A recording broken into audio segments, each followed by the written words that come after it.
Good evening, and to our final programme for this year of Outlook. A little later in tonight's programme, we'll be speaking with world champion racing driver Allan Jones, and Kevin Looms has a special report on nudity. But firstly, this evening, we look at Operation Apprentice, a project aimed at providing employment for 300 potential apprentices that was launched in the Goulburn Valley today. We'll be back with more of Outlook in just a moment.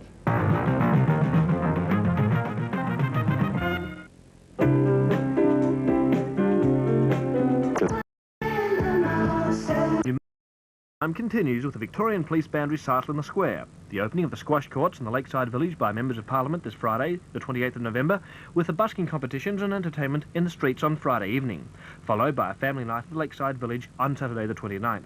There'll be a procession of floats at 11:30, lunch in the gardens with demos, wood shops, tugs of war, live peanut games, jet boats and lots more family fun. Be in Numurkah during promotion time. How many good things can you taste in Toast? You know, that's a lot of cereals in the one cereal. And a lot of other good things, too.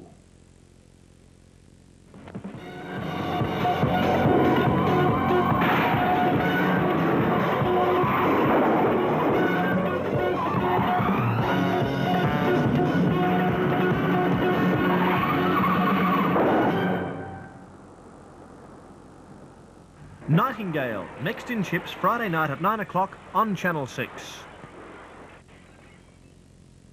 And welcome back to Outlook. For our next report, we look at pinball parlours. Moves were made by Echuca City Council to close down a pinball parlour in that city. Council has decided to revoke the permit of the parlour to operate in Pakenham Street. And along with those moves, the Deniliquin Municipal Council has decided to impose stiff penalties on pinball parlour operators. They've decided to impose stricter laws on general operation of the parlours and have lifted the licensing fee for machines to $500 plus $500 per machine on the premises. The operators in Deniliquin say that with fees like this, they'll be put out of business. We speak firstly with the Mayor of Deniliquin, Alderman Ross Boyd. You've had fairly strong reaction from the community against amusement machines. My very word, Geoff. Council started its policy of looking at amusement machines about 4 or 5 months ago, and we drafted up some regulations. We didn't have very much to go on. I think we are a pace setter in New South Wales councils on this matter, and a public meeting was subsequently called by some concerned parents, and it was one of the best attended public meetings this town has seen in a long, long time. Now, the amendments that you've brought out yourself, or some of the draft regulations you have at the moment, allow for some $500 to license machines and then a further $500 per year for operators to have them on the premises. That's correct. We have tightened up the licensing requirements. It's still in the hands of public comment, of course, but at the moment I don't really think there is going to be a great deal of opposition to these tightened regulations. How do you feel about the moves by council to impose licensing fees and rentals of $500 for these machines? Well, we don't agree with the council on their $500 and the $500 for each machine. We're quite happy to pay the 26 plus 10. And we can't sort of, really comment until it's gone through the council and hasn't been approved as yet. It almost seems like a war, though, against amusement machines and operators such as yourselves. Yes. How many machines do you have here? 6. So it's going to cost you $3,500 a year? That's right. Would it be viable then to still run the machines? No. Well, quite frankly, I don't think it is a large sum. These are very, very profitable machines.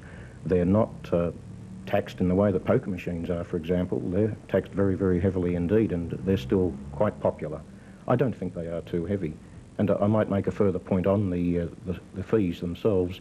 It has been decided by council to earmark those fees for youth development work. We have a very active and enthusiastic youth worker, and I'm sure he'll be able to put that money to good use. What has the general reaction been from the community as far as the machines are concerned? Are they seen as something evil? There's a lot of public unease. Let's put it that way. The public meeting, attended, as I said, by a very large gathering, was almost unanimously opposed to the idea of amusement parlours being given an open go, as it were. And council agrees with that attitude of regulating operation of these parlours.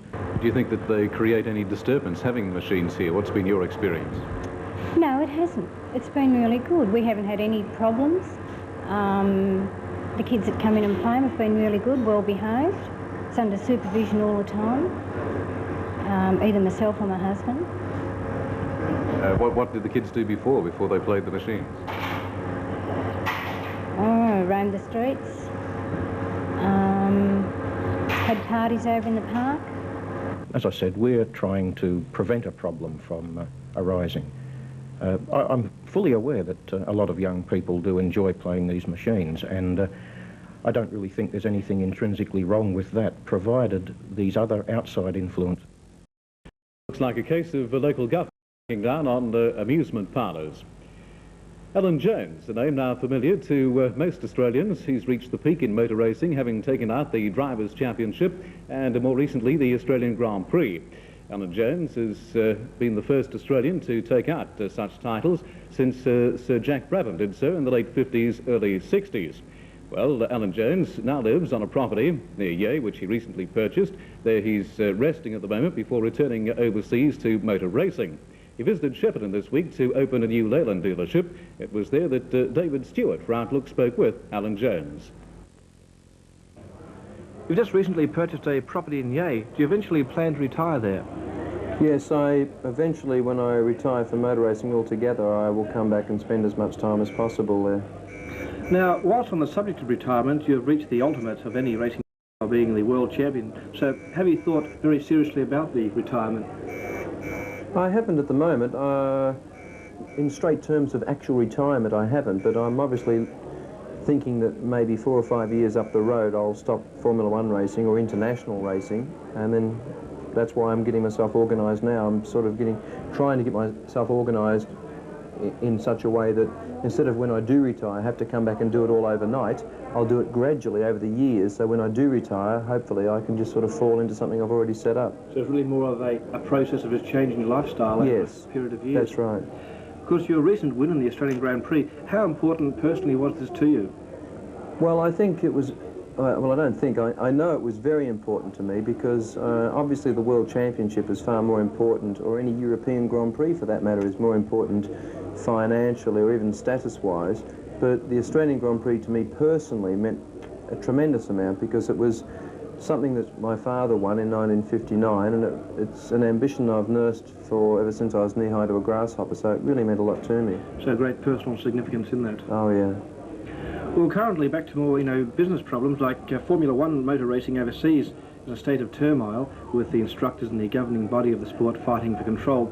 To your knowledge, what is the current situation and how does it affect the sport? Well, I was speaking to Frank Williams on the phone yesterday morning, and he said that FOCA, who was the Formula 1 Constructors Association, issued a set of alternative rules to Mr. Valance, and everybody seemed quite pleased with them except him. And he threw them out, didn't want to know about them, which to my own personal mind is pretty typical. And so from that point of view, it doesn't look real good. Well, of course, another problem at the moment is being claimed that Formula 1 cars have become too fast. What's your opinion on this? I think the cornering speeds will have to be brought way down because they're little projectiles and they're going through the corners now so quick. It's unbelievable. I honestly believe that we won't be running with skirts as of about March or therefore next year. Of course, turbo racing cars become more popular. Do you think this will have more effect on, say, racing motors? I think so. I think that turbocharging is a good way to go. Unfortunately, we're not going turbo for quite a while. We believe that the engine that we have got is good for another 1 or 2 years. We believe that the turbo-engined cars will be uncatchable on some circuits, but overall, averaging it out, I think we're better off with the engine we have got for the next 1 or 2 years. But I think turboing is an excellent way to go for the average family car because it allows you to have a smaller capacity engine and not suffer any performance lag. So as far as racing is concerned, it'll take a while before it really does catch on? I think so. Now, during your visit to Australia, have you noticed any young racing drivers that you may think may have a great future? There's 1 or 2, yes. I have actually seen 1 or 2 that I think would have a good future, and one is not too far from here, as a matter of fact. Yeah, well, that sounds very interesting. Any further comments apart from that? No, not really, because if I mention one or two, then I have someone from Queensland screaming. So I just prefer to say that I've seen one or two. Fair enough. Now, do you think that in the future Australia might host a round of the World Drivers' Championship? I think it will. I had the very great pleasure to go in and meet the Prime Minister the other day and had long talks with him about it. And I know that there's going to be a lot of people say he has an interest in it because he's a motor racing enthusiast. And I no doubt that probably instigated it, but I think, quite honestly, he's more concerned about getting the tourism into Australia, and he believes that having a World Championship Grand Prix will promote tourism within Australia. And having been to South Africa and other parts of the world that host these championship races, I know for a fact that they do encourage tourism. And if we can encourage tourism and also have a World Championship race, it'll be excellent. And finally, what do you think of your chances of making 2 World Championships in a row? Well, I don't know, to be honest. All I know is that I've got a very good team, and I've got a good designer, and I've got a good Australian mechanic that's responsible for my reliability, and all we can do is give it a go. We'll just give it another go and try as hard as we can. Oh, thank you very much. Thank you. Well, David Stewart speaking there to World Drivers' Champion and winner of the Australian Grand Prix, Allan Jones, during a visit this week to Shepparton. We'll have more of Outlook for you in just a moment.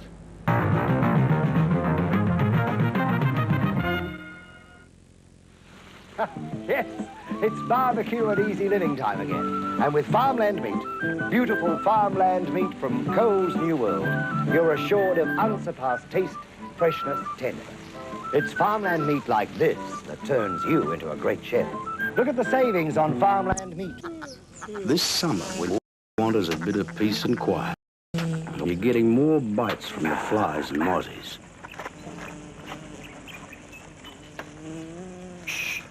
Remember the Airguard. Or for the more sensitive, low irritant Airguard. Because with Airguard, one thing you can be sure of, the little problems you face won't have wings. So remember the Airguard and have a good weekend. And welcome back to Outlook. Our final report this evening is on nudity, and if it may offend you, we advise you of that at this stage. Well, nudity seems to be gaining in popularity. The nudist village at Tokemwal, known as Bangalee, have just celebrated their 3rd birthday. They invited Outlook along to have a look at their operations there. It's now grown into the largest nudist village in Australia. The complex is a 68-hectare site in a tranquil setting on the banks of the Murray River. A further 243 hectares is on lease to the Bangalee village.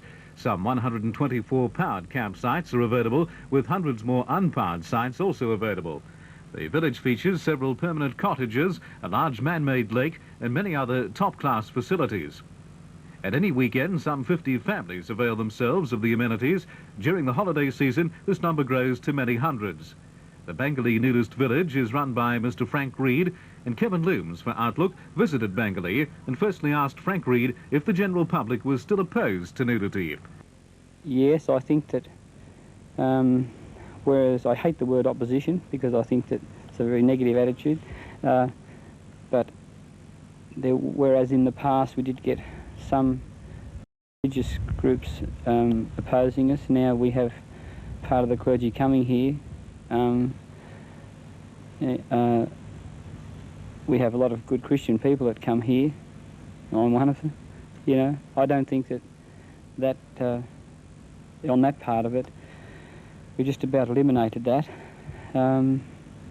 It has been thought, I think, and very wrongly so, along the lines of a perverted idea of nudism as being a perverted thing.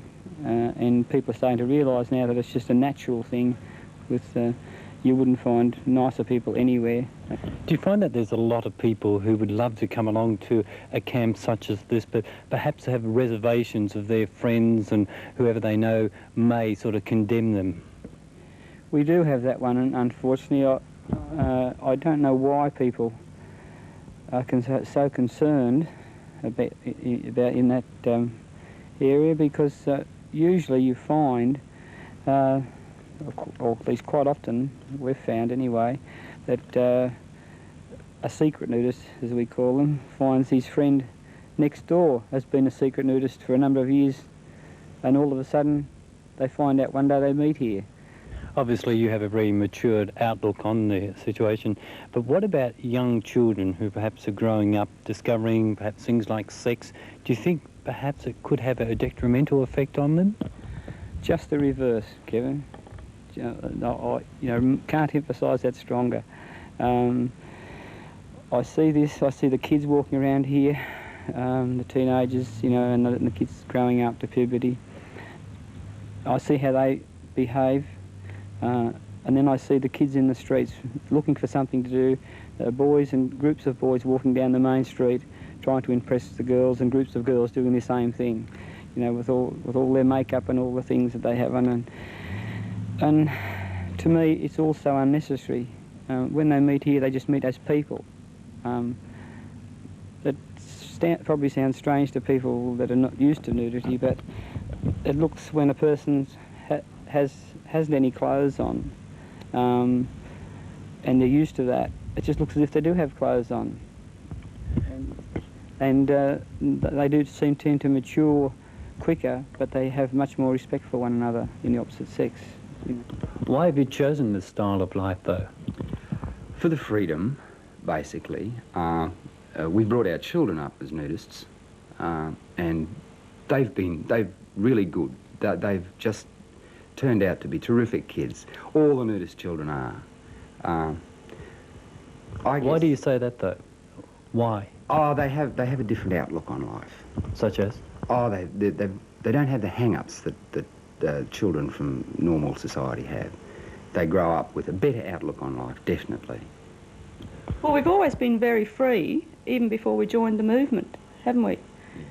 And it was an incident with the children, actually, in coming to suburban Melbourne, in that a lot of the suburban children had been closed in their families, like, closing the bedroom door and closing the bathroom door, which we had never done. And of course we found our children doing this, and it started to worry us. So, and we had the chance of joining a club through reading a magazine.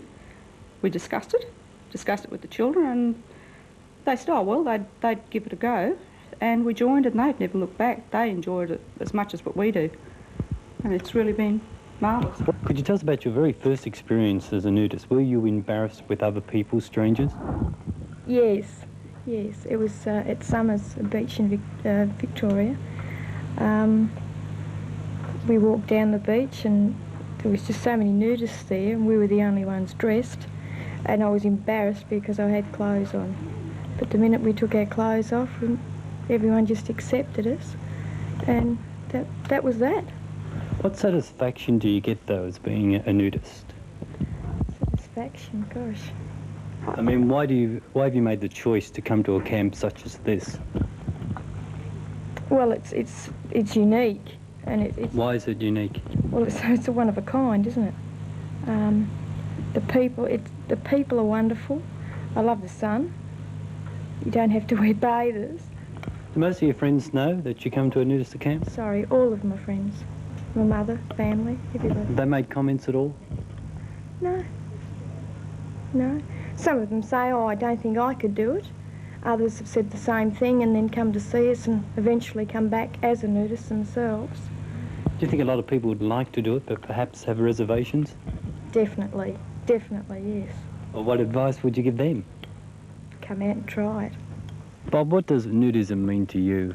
To me it means a really good way of life, freedom. You meet so many different people. It's really good. Would you recommend it to other people? Yeah, for sure. I even told my own parents, and they sort of think I'm a bit funny, but... What about your other friends? Oh yeah, I've got a lot of friends that... Actually, I've brought a few friends here, and everyone that's come here wants to come back, always wants to come back. It's really... Do you encourage visitors to come along here to see the operations of the camp? Yes, we do. Naturally, there are some that try and get invited for other reasons, but we certainly welcome people to come along and have a look, people that aren't nudists, to come and have a look and see for themselves and see what it's about. And Kevin Looms reporting there on the Bangalore nudist village at Tokemwall. Well, that's it for Outlook for another year on Channel 6. We trust you've enjoyed the programme over the past 12 months as we've enjoyed presenting the various reports to you. That's all for 1980, and we hope to see you back in 1981. Coming up next on Channel 6, a case of the $2 million stowaway in the Eddie Capra mysteries.